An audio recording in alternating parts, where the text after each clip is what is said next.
Jadi 24 jam malam. Okey, bumi beredar lagi hinggalah berlakunya matahari akan berada pada kedudukan garisan istiwa semula pada 23 September. Okey, akan berlakunya musim nurul. Okey, musim nurul itu di hemisfera utara musim nurul, hemisfera selatan musim bunga. Jadi equinox ni dia akan berlaku antara musim bunga musim nurul. Ini juga musim nurul, hemisfera utara musim nurul, hemisfera selatan musim bunga. Faham tu? Jadi kalau hemisfera utara musim panas, hemisfera selatan musim sejuk. Solstice satu lagi, hemisfera selatan musim panas, hemisfera utara musim sejuk. Jadi solstice ni kita panggil fenomena fenomena solstice ni kenapa? Kerana matahari berada pada apa dia? Majidah. Kenapa kita panggil fenomena solstice?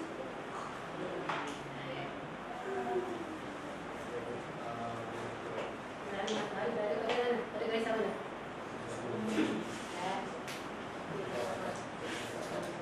Kerana matahari berada di hemisfera selatan.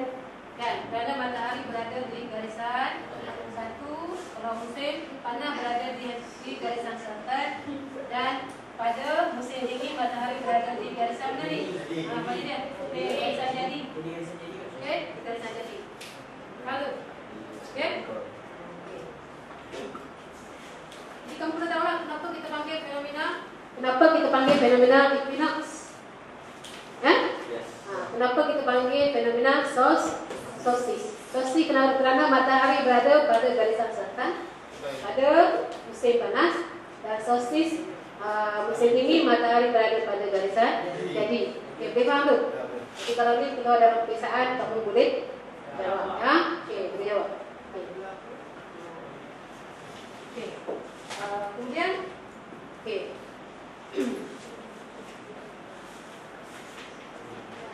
Bila kita rujuk lagi pada putaran bumi. Bila bumi berputar. Bila bumi berputar, kita tengok kesan yang seterusnya ialah berlakunya kamu tengok muka surat 17. Okey. Surat 17. Okey. Siapa dah siap ni? Dah siap? Kita bagi saja yang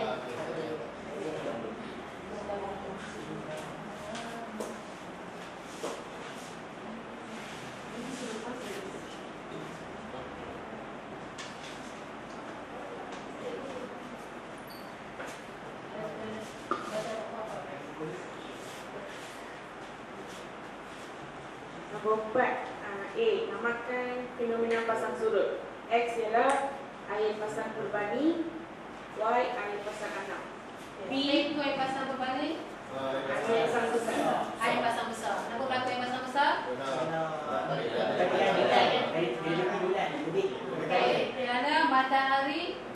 Okey, matahari kalau kamu tengok ni, okey. Bumi, bulan, matahari berada pada kedudukan yang senari. Okey. Kita berarti bahawa bulan ni mempunyai tarikan graviti yang kuat terhadap bumi. Ya? Dan bila termasuk lagi matahari juga ada tarikan graviti. Matahari dia akan tarik bulan, bersama dengan bulan, bersama matahari dia akan menarik air laut daripada permukaan bumi ni. Dia akan tarik. Jadi dia akan tarikkan itu akan menjadi semakin kuat, sangat kuat. Itu akan berlaku air pasang besar. Di bahagian yang selari dengan matahari dan juga di bahagian yang seterentang dengan bulan dan juga matahari. Sebab itu kita panggil air pasang besar atau air pasang berbalik. Yang kedua,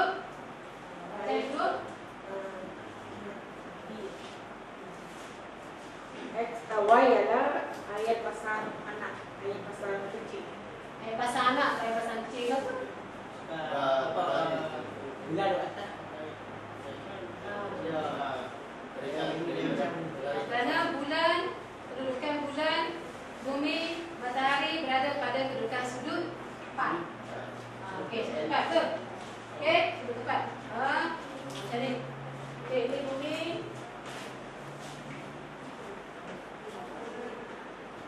Okey, ini bumi.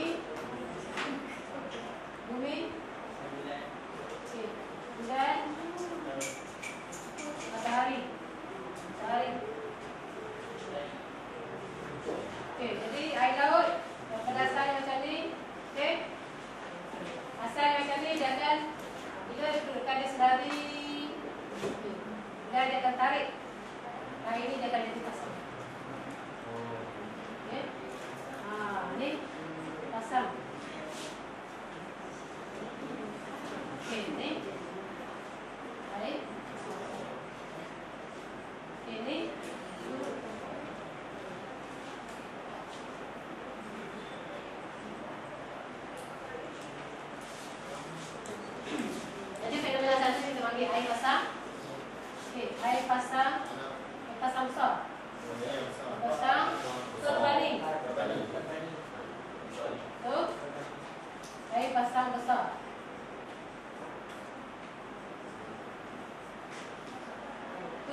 bulan sedari.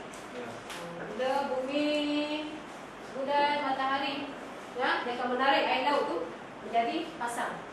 Matahari tarik lagi, dia akan jadi lebih besar.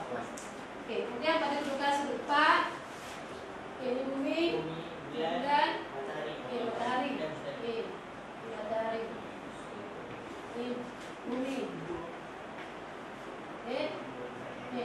bulan, ya, dia akan jadi lebih besar.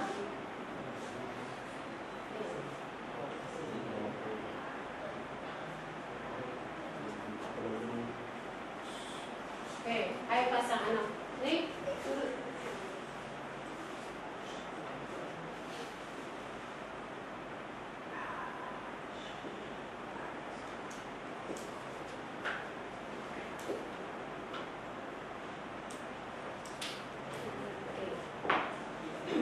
Sambung lagi.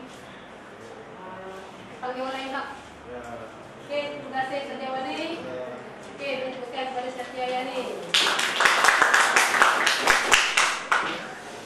Okey, baik ya. Bila bumi berputar juga, okey, bila bumi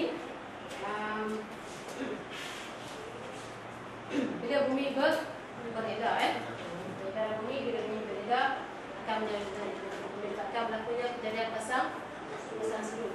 Ini antara bumi menyebabkan kejadian pasang surut.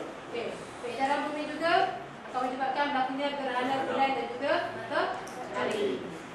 Okey, siapa boleh nak ceritakan yang ni? Rujuk muka surat 17. Amin, please.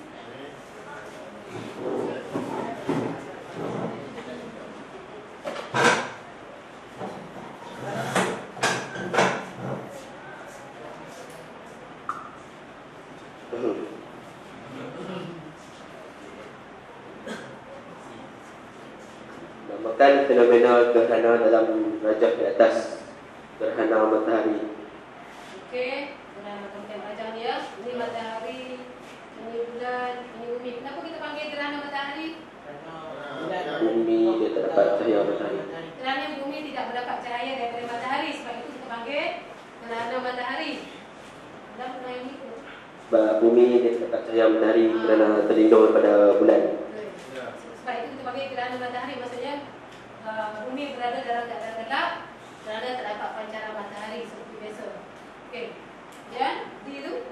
Itu kejadian fenomena di atas adalah disebabkan oleh kejadian peredaran bumi. Okey, peredaran bumi ya. Okey, peredaran bumi matahari.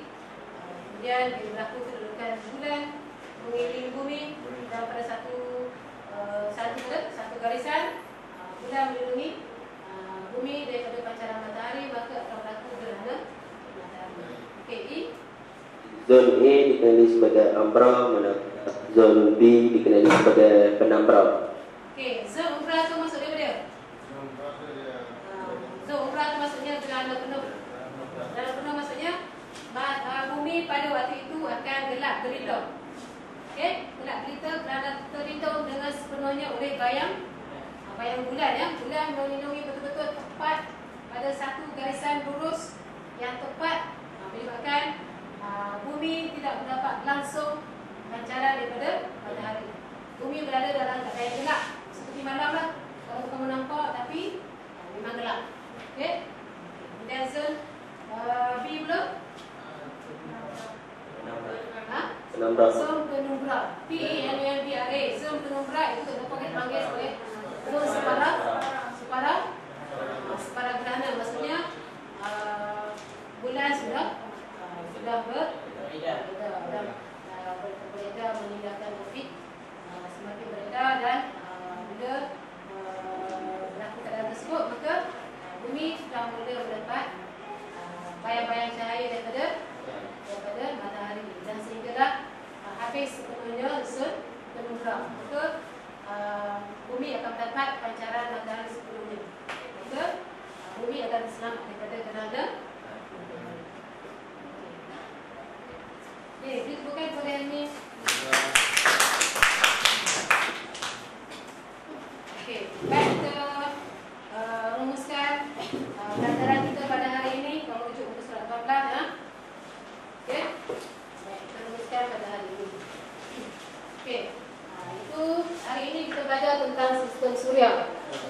planet. Planet bumi. Kita berada di planet bumi. Bumi adalah salah satu daripada 9 planet yang mengelilingi bumi setiap masa. Jadi sekarang ni bumi sedang berputar dan berbeda mengelilingi matahari dari barat di atas saksinya dari barat ke timur, daripada barat ke timur. Bila bumi berputar akan menyebabkan berlakunya secara otomatik yang kamu rujuk, itu fenomena P itu. Berlakunya kejadian apa? Seorang suruh rumus. Siapa nak baca kuat? Zainnya. Zainnya pula. Kamu rumuskan apa yang berlaku disebabkan oleh fenomena P.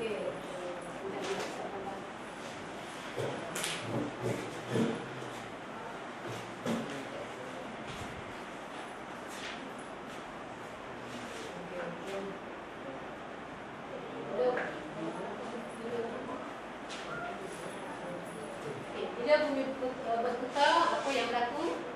Bila bumi berputar, maka getar akan terjadi, iaitu kejadian siang dan malam, kejadian pasang surut dan pembiasan angin. Bila putaran bumi, kita rujuk pada satu rajah saja, itu kamu akan diberi satu rajah, itu satu bumi, satu rajah tentang bentuk bumi yang berada pada kedudukan 2, 3 setengah rajah.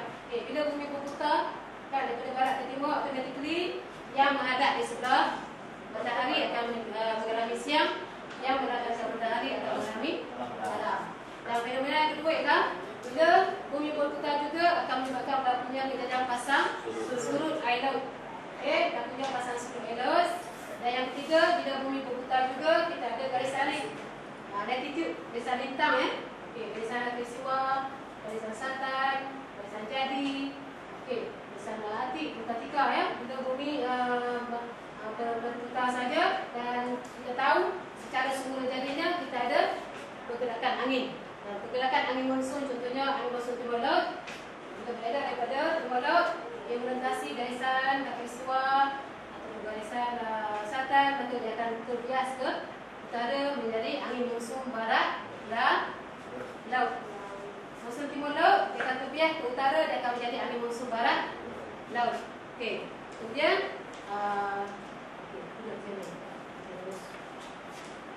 ini bukan pengerjaan. Apa lagi yang terlibat ni? Indonesia. Lawannya, main lawannya.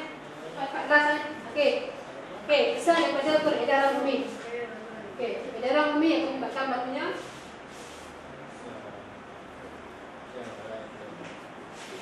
Kejadian siang dan malam yang tidak sama panjang.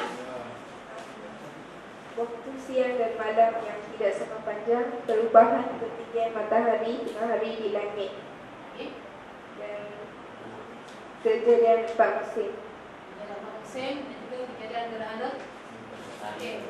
Gerhana bulan dan juga hari. Terima kasih. Boleh sebutkan?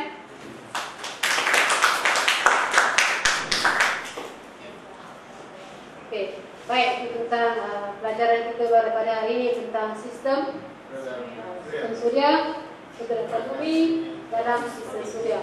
Pergerakan bumi dalam dua cara. Yang pertama dia berputar. Berputar. Sambil berputar bumi beredar. Berputar menyebabkan kesan-kesannya, dan bumi beredar menyebabkan berlakunya kejadian 4 musim. Ada apa soalan tanya? Ada? Apa? Soalan? Semua boleh faham? Terima kasih semua. Terima